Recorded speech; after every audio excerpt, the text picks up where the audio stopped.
নমস্কার বন্ধুরা, SD creation এইচডির YouTube চ্যানেলে আপনাদের স্বাগত।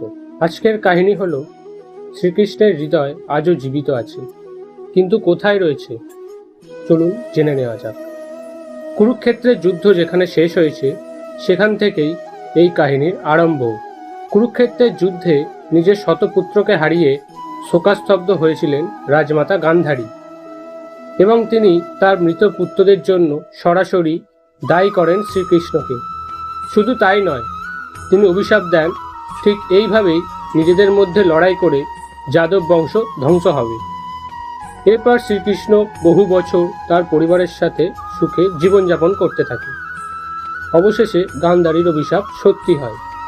যাদব বংশ শেষ হওয়ার শোকে শ্রীকৃষ্ণ একটি গাছের তলায় বসেছিলেন। সেই সময় তার রক্তবর্ণ চরণ দেখে হরিণ মনে করে হারপুন ছোড়েন এক মৎস্যজীবী।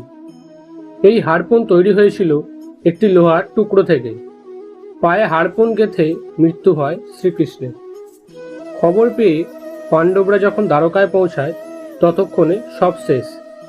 শ্রীকৃষ্ণের অন্তিম ক্রিয়া সাঙ্গ করেন পাণ্ডবরা, কিন্তু চিতা নিভে গেলেও দেখা যায় হৃৎপিণ্ডটি তখনও জ্বলছে। তখন পাণ্ডবরা সেটিকে নদীর জলে ভাসিয়ে দ্বারকায় সব মহিলা ও শিশুদের নিয়ে হস্তিনাপুরে ফিরে যান। এরপর সমুদ্রের নিচে ডুবে যায় দ্বারকা।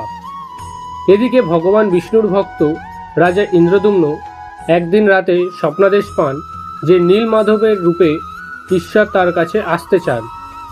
তার কিছুদিন পর রাজা ইন্দ্রদ্যুম্ন নদীর জলে স্নান করতে গিয়ে দেখেন একটি নরম লোহার টুকরো ভেসে যাচ্ছে। সেই লোহার টুকরোটি রাজা ইন্দ্রদ্যুম্ন হাতে নিতেই স্বয়ং বিষ্ণু তার কানে ফিসফিস করে বলেন যে এটি তারই হৃদয়, এই পৃথিবীতে এটি সর্বদা থাকবে। দ্রুত জগন্নাথ মন্দিরে এসে জগন্নাথ দেবের মূর্তির মধ্যেই তা স্থাপন করেন রাজা ইন্দ্রদ্যুম্ন। সেইখানেও আছে আরেকটি কাহিনী। এই নরম লোহার টুকরোটি আসলে ব্রহ্ম পদার্থ, যেটি আজ পর্যন্ত কেউ দেখেনি, কেউ সরাসরি স্পর্শও করেনি। এই ব্রহ্ম পদার্থ স্থাপন করার সময় মন্দিরের পুরোহিতরা চোখে কাপড় বেঁধে হাতে গ্লাভস পরে থাকেন। শুধু তাই নয়, মন্দিরের চারপাশে সমস্ত ইলেকট্রিক কানেকশন কিছুক্ষণের জন্য বন্ধ রাখা হয়। শোনা যায় যারা ব্রহ্ম পদার্থ স্থানান্তর করেছেন তারা জানিয়েছেন এই বস্তুর মধ্যে প্রাণ রয়েছে, আর এই বস্তুটি নরম তুলতুলে। আজকের কাহিনী এই পর্যন্তই। কেমন লাগলো অবশ্যই কমেন্টে জানান, আর যদি ভালো লাগলে অবশ্যই একটি লাইক করবেন এবং শেয়ার করবেন। দেখা হচ্ছে পরের ভিডিওতে। ভালো থাকবেন।